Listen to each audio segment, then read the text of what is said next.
It is a pleasure to be here. Thank you all very much for inviting me. First, I have to update that bio.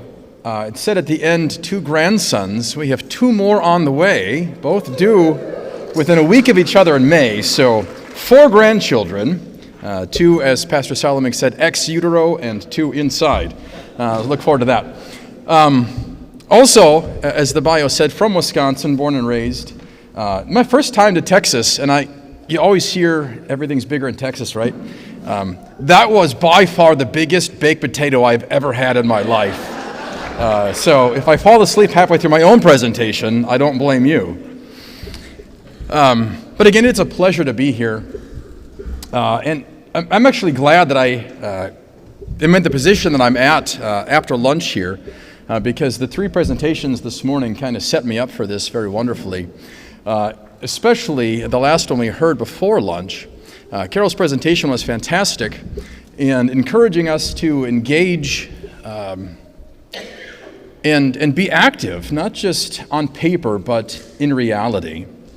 And if you're looking at the headline that I gave that's printed for you in the booklet, I talk about being the light of the world and why the church cannot remain silent on life issues. And if you're reading through the summary, what I mean by that is not just in the world, but especially to our fellow Christians. We cannot just assume, as Carol said, that the people sitting next to us in the pews necessarily agree with us or hold the same views on life issues that we do. It would be great if that were true, but the reality is it's not true. And I'd like to share a couple of reasons why I believe that is the case with you this afternoon. First of all, I will say that since I started at May of this last year with Lutherans for Life, it's been a big learning curve in a lot of ways. But one of the things I realized right away was how much I didn't know. Now, as I said in the bio, I've been involved with life issues, different pro-life organizations for years. My wife and I have.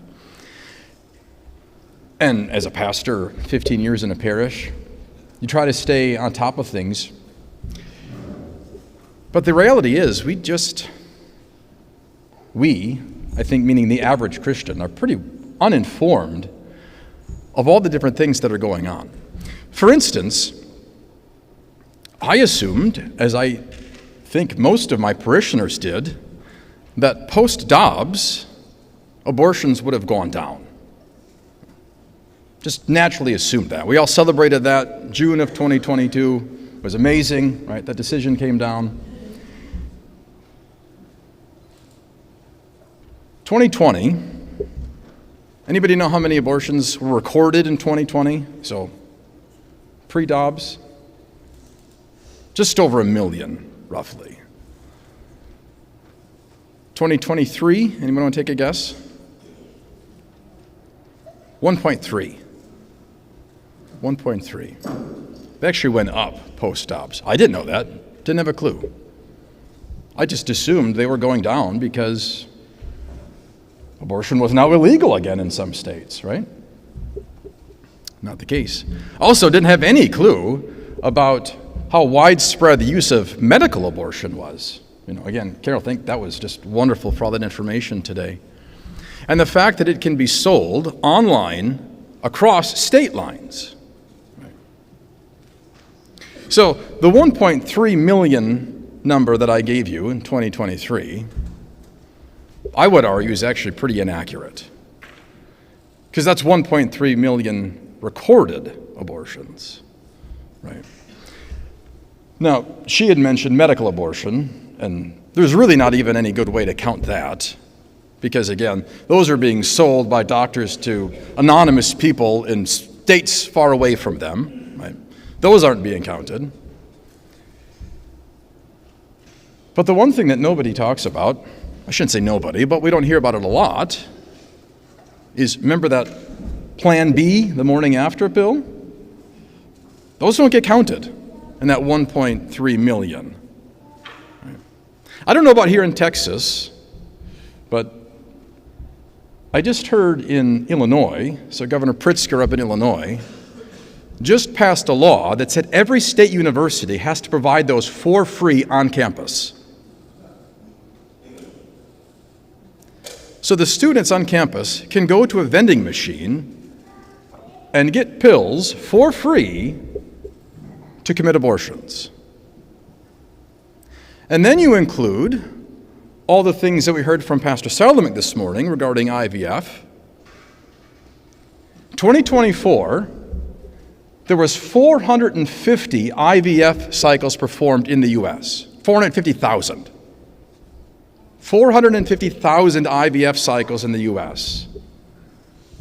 And 7% of those, as Pastor Salomik said, end up in a live birth. So let you do the math. 93% of 450,000. So how many children die by abortion each year? We don't even know. We just don't know. So I will be the first to admit that I came into the job at Lutherans for Life really uninformed. Right? I learned a ton when I got here. Okay. And I just assumed that I knew the things that I needed to know as a parish pastor. And I'd be willing to bet that the people that I served knew even less than I did, because I was trying to at least stay on top of the topics. So I guarantee you that the people sitting next to you on Sunday really don't know a whole lot about what's going on in the world, right? At least not in the world of abortion, right? And again, if they were anything like me, you just kind of assume that post-Dobb things are getting better, right? And Trump defunded Planned Parenthood, right? That's obviously great. Well, not when 66% of abortions are now being done medically. That really doesn't do a whole lot to change the number, does it? We don't need Planned Parenthood facilities because we can just get the drugs online.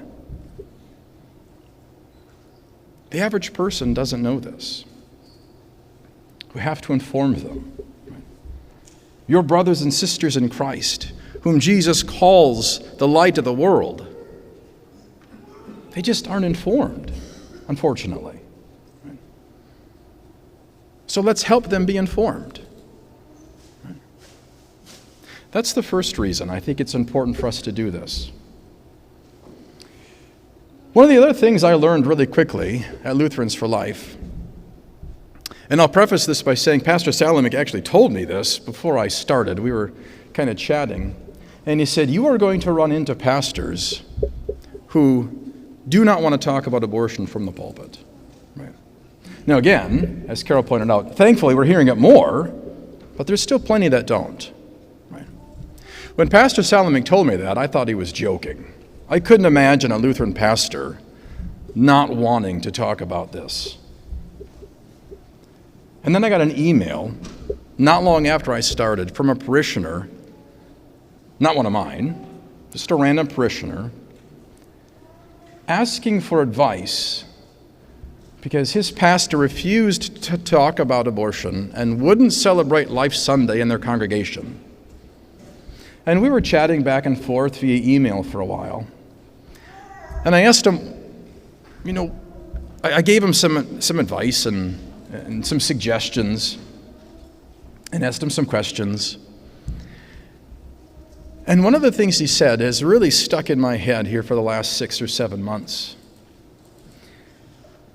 And he said that his pastor told him the reason that he won't celebrate Life Sunday or talk about abortion is because, this is from the pastor's mouth, that it's really not that big of a deal in his congregation. That it's for the people out there, right? But the people inside the pews don't really need to hear that anymore because they all know it. Right? And it's not a big deal inside of the church. So I'd like to share some stories and some numbers with you this morning to remind us that it really is still a big deal inside the church. that we can't just assume that this is an issue for the unbelievers outside of the church walls, but it still affects us inside the church. Now, I know that the different studies and surveys that come out, they're all tainted and flawed. I totally understand that. And so don't take these to be, the gospel truth and probably not representative of every LCMS congregation out there. But they are still informative. So the Pew Research group, they did a study back in 2024, so just a couple of years ago. And what they found is that 25% of white evangelicals, so the LCMS, right, we're mostly white evangelicals, right? They're going to lump us in with that. Again, not necessarily describing our entire group, but for the most part, they're going to lump us in there. 25% of white evangelicals support abortion. Now, that was the lowest of all of the groups, thanks be to God. But 25% is still 1 in 4. Could you imagine if 1 out of every 4 people in your congregation supported abortion? Again, I don't think this is illustrative of most Missouri Synod congregations. It probably isn't. And looking around at the beautiful campus you have, I'm guessing it's not illustrative of our Savior, right, or Memorial, right? But maybe some places. So it's probably not 1 in 4, but it might be 1 in 10 or 1 in 20. I served 14 years as a parish pastor in North Wisconsin. That's about as conservative as it gets, okay? And I know, because of evil Facebook, I know that I had members in my congregation that supported abortion. They weren't quiet about it. In the middle of nowhere, Wisconsin, my town had 400 people in it. Right? It was the Catholic Church, us, a bunch of bars, right? And that was it. Right? And we still had, I wouldn't put a number on it, but I can, off the top of my head, think of at least 4, right, that I know publicly stated that they were pro-choice. They're in our pews. Okay? They're right next to us. In addition to that, there are also women in our pews who've had abortions. Many of them. Now, one thing that hasn't come up this morning, right? Pastor Paul's thing this morning was fantastic, and going through the history. But the one thing he didn't mention, right, was, and I don't know if any of you know this, maybe some of you do, but that our own synod actually published a book supporting abortion. Right? CPH published a book in support of abortion.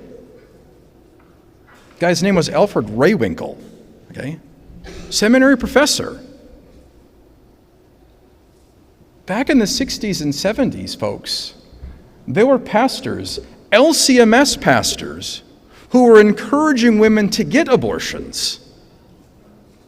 Okay? So it's not uncommon, right, to go to any typical LCMS congregation and find in those pews women who had committed abortions 30, 40, 50 years ago because someone told them it was okay. And they had no idea it was wrong. They're out there.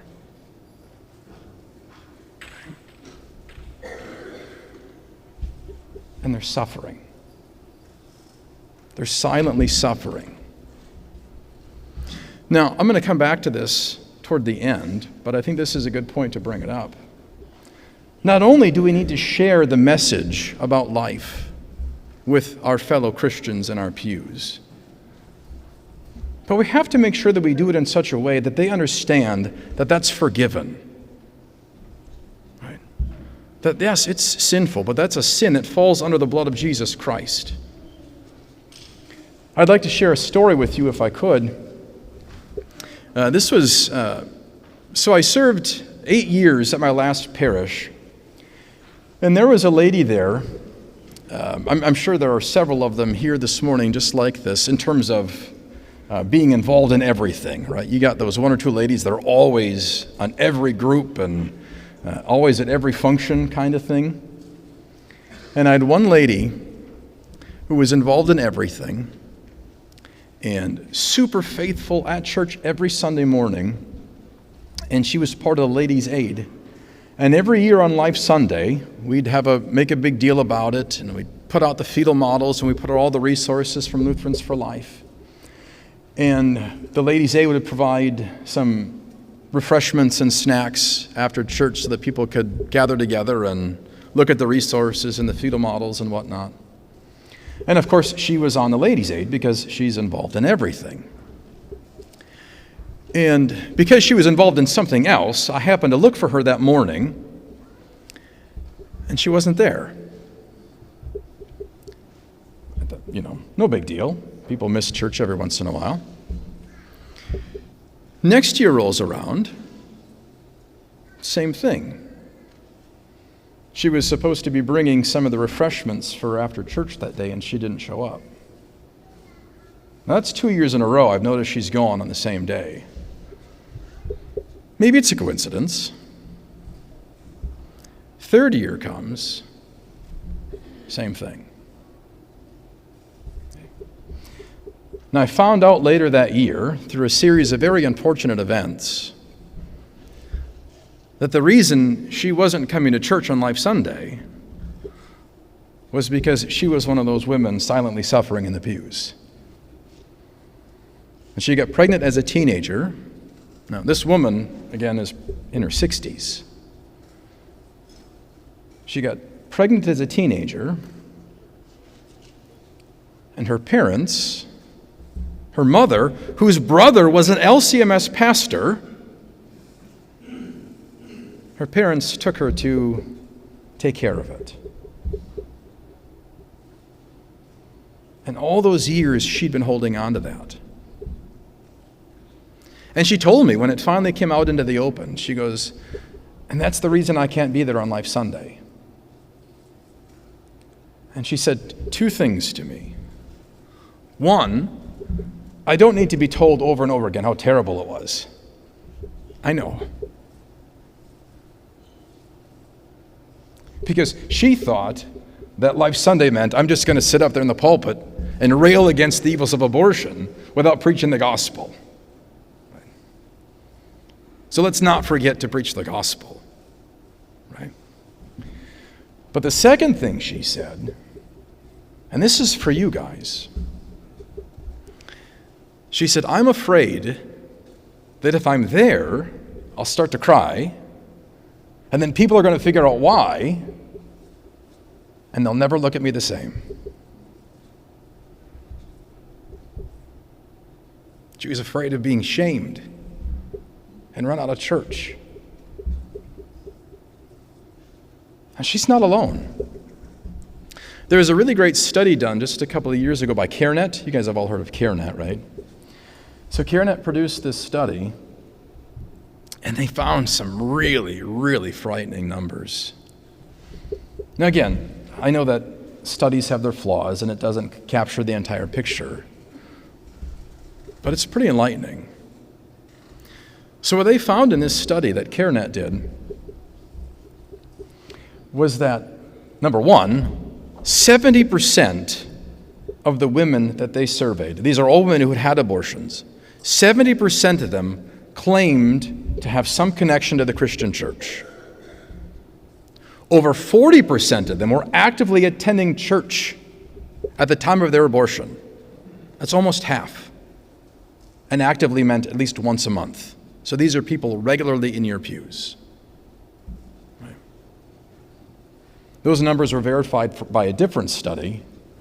It said 43% of women admitted that they knew their abortion was against their beliefs and did it anyway. I'll come back to that in a second. Okay. But going back to the story I just told you, they also found in that study that only 7% of these women, so 70% of them tied to the church, 43% of them actively attending church, only 7% of them ever told anybody about it. For the same reasons that my member told me. They were afraid that they wouldn't be forgiven, and that they were afraid that the rest of the church was going to shame them and run them right out of church and never welcome them back. Okay. So we absolutely have to talk about this with our brothers and sisters in Christ. But again, we talk about it in such a way that they know that Jesus forgives them, that the blood of Christ covers this sin. We talk about it gently and with care and compassion.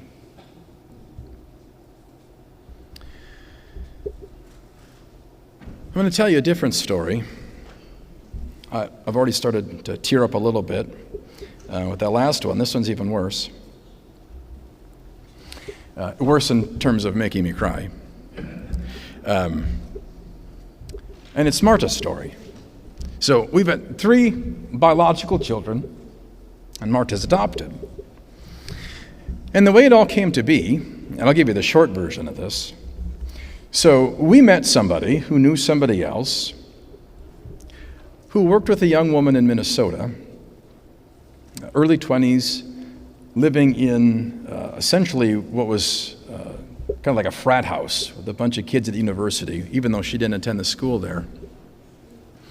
And she was pregnant and considering having an abortion.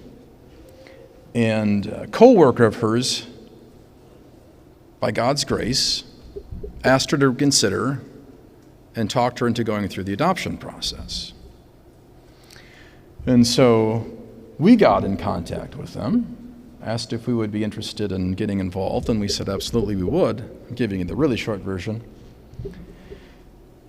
And so we called up this young woman, and we met the very next week at a mall in Minnesota. And we talked. There's a lot of small talk at first, of course. You can imagine how awkward that conversation is, right? We've never met you before, but we'd like to have your baby. It was a little more gentle than that, but not much.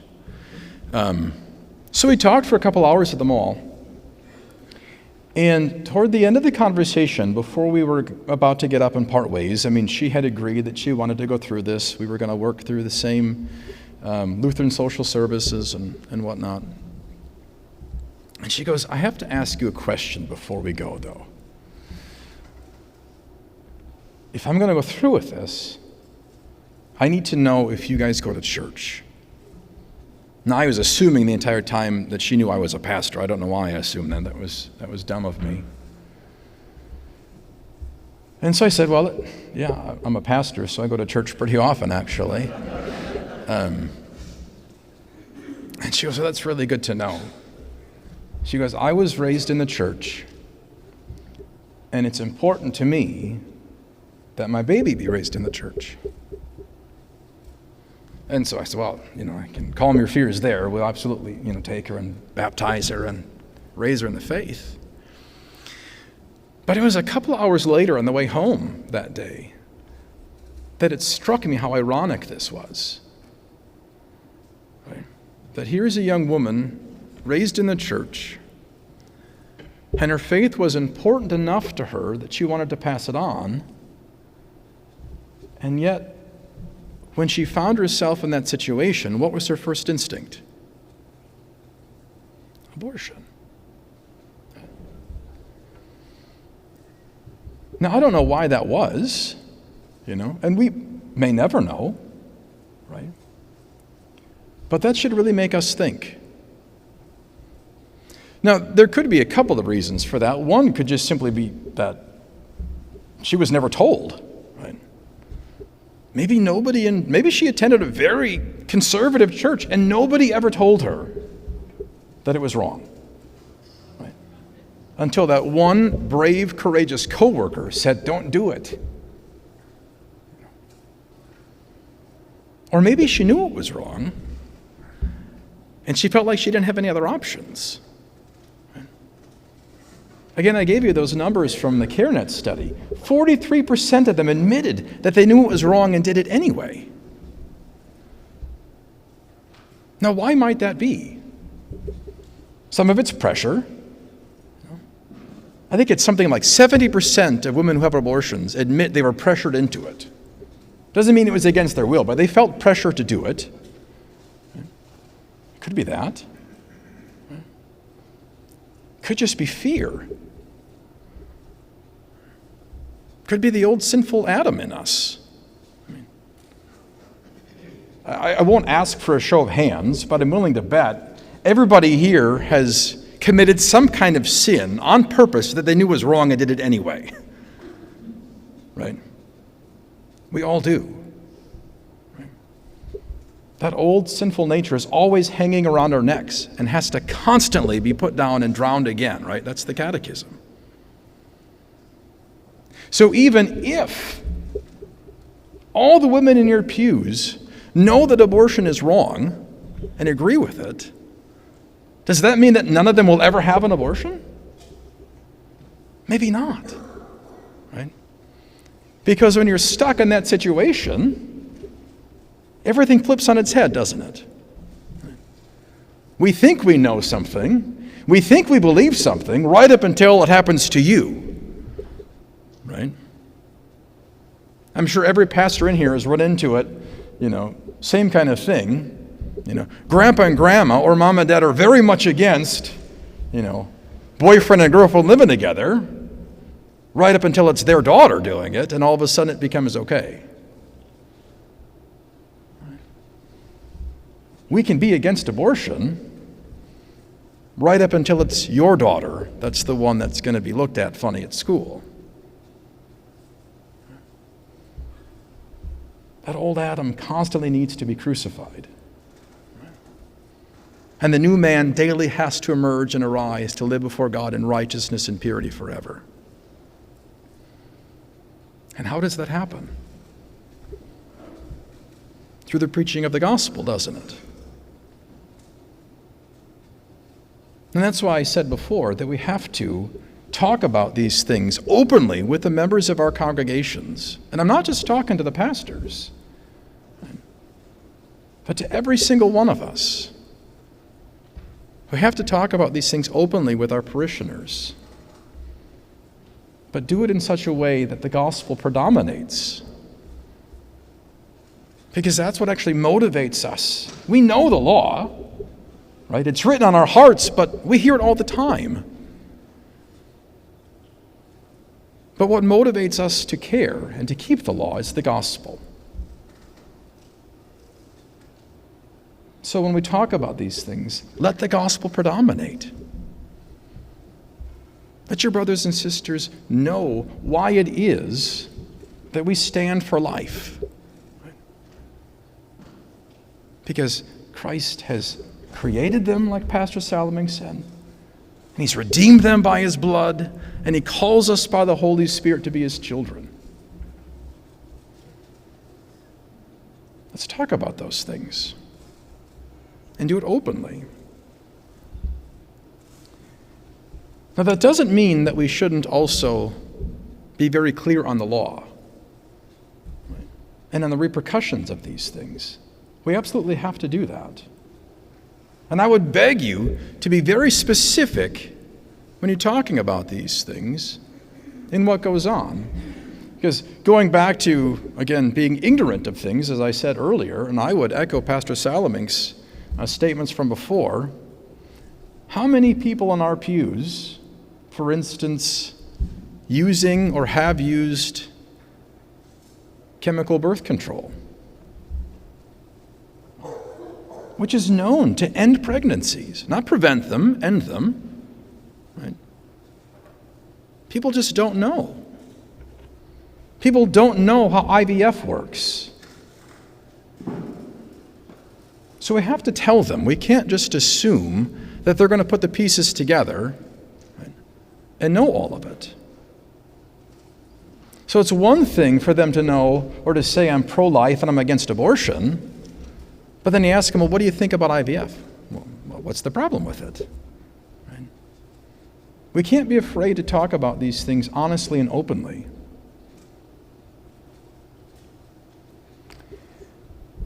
I talked a few minutes ago about the Pew Research study that said that 25% of white evangelicals, right, in our pews are pro-life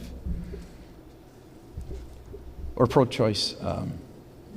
What about the number of people in our pews and their views on divorce, marriage, sex before marriage?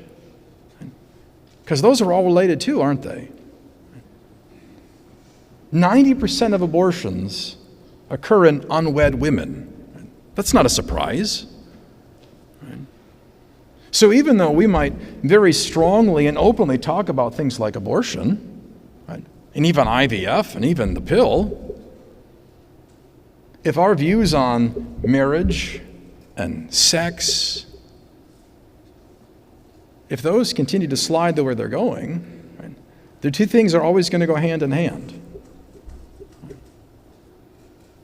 So we have to honestly and openly talk about these things, especially, as Pastor Salaming said, with our kids. The ones that are at the age where they're going to be having to make these decisions on marriage and life and sexuality.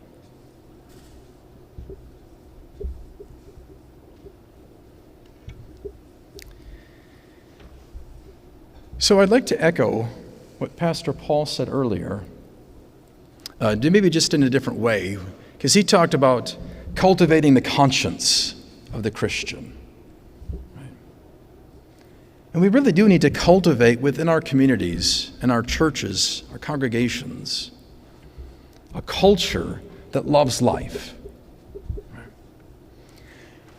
And so I would just say, with the last few minutes that I have, as you talk about these things with your neighbors and your brothers and sisters, it can't just be what we're against. Right? And this is kind of going back to when I said about letting the gospel predominate in our message to them. Right? It can't ever be what we're just, or about only what we're against. Because even theologically, that's not how it works. Right? As Pastor Salaming said, if God says no to something, it's because he's saying yes to something better. Right? What are we for? And I think that's how we cultivate a culture of life in our churches, is reminding people of what we are for. Right? And we do that not only by speaking about it, but by living it. Right? We actually have to promote good, godly marriages and talk about them in a way that actually is upholding the gift of marriage. But then we also have to live it out, don't we? Husbands and wives have to love and honor each other, like Luther says in the Catechism.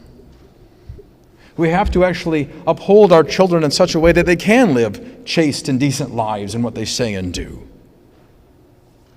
And we have to support them in that. Okay. I don't remember who said it. I wish I could give them credit for this. But one of my seminary professors said something that I'll never forget, other than who said it. I know, right? But he said, it was a discussion on hymnody, but I think it applies to everything. He said, get them to love the things that you love, and they'll learn to hate the things that you hate. Now again, we were talking about really bad hymns, right? But the same applies for the good gifts that God has given to us. It doesn't always have to be just about what we're against. Let the people learn to see what you love. Marriage, sexuality in its rightful place, the gift of life in all of its forms, right, all of its stages.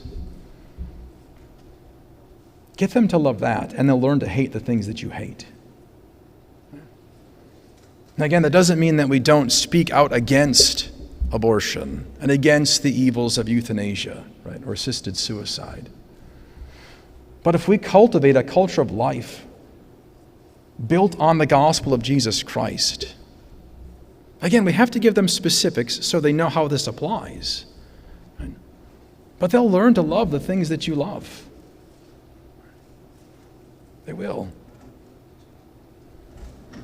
And then they'll know also that they are forgiven. Right? They'll know that they are loved. And so our communities, our churches, can be places where women feel not only loved, but welcomed. They'll feel like our congregations are places where they can go to be supported. Well, they're here, they're going to hear not only don't have an abortion, but you don't need to have one because we'll be here to help you all the way through it. You're not going to go through this alone because you have an entire family of Christ right here to help you through this. Let's make sure that our young women, especially in our pews, know that. Even if right now, on paper, they're pro-life. Let them know that. So on the off chance, God forbid, they make some bad decisions and they end up pregnant and unmarried, they know that the congregation they belong to is a place that will love them and support them so they don't ever have to think about having an abortion. Make our congregations that kind of a place. Now, I said women. Let's not forget about the men, by the way. That's kind of the unforgotten picture. Okay? They play a role in this too. And there are many men, as we've pointed out this morning, who have pressured women into getting an abortion. They're sitting in your pews too. I was giving a presentation at a pastor's conference of all places. And I was pulled aside, I won't say where or when, but I was pulled aside by a pastor who confessed to me that he was one of those young men. His father was a pastor. He's a pastor. And he made some bad choices as a teenager and convinced his girlfriend to get an abortion. And he's suffered with that secret for years. Those men are in your pews too. And let's also not forget that those men, the fathers of these babies, have zero right when their girlfriend, right, or their wife wants to have an abortion. There is absolutely nothing that they can say or do legally to prevent her. Right? So there might be several men in your congregation too who are suffering with that guilt, knowing that their child is dead and there was nothing that they could do to prevent it. Okay. So my plea to you is to talk about these issues. I know you're doing it, that's why you're here, right? But talk about them not just to those outside the church walls, but talk about these things with the people in the church. Be open about it. But do it in such a way that those people are not only educated, not only come to love life, but they know that in Jesus Christ there's forgiveness, there's redemption, there's joy. Let them see that in the light that you shine. Thank you. That's it. That's all I got.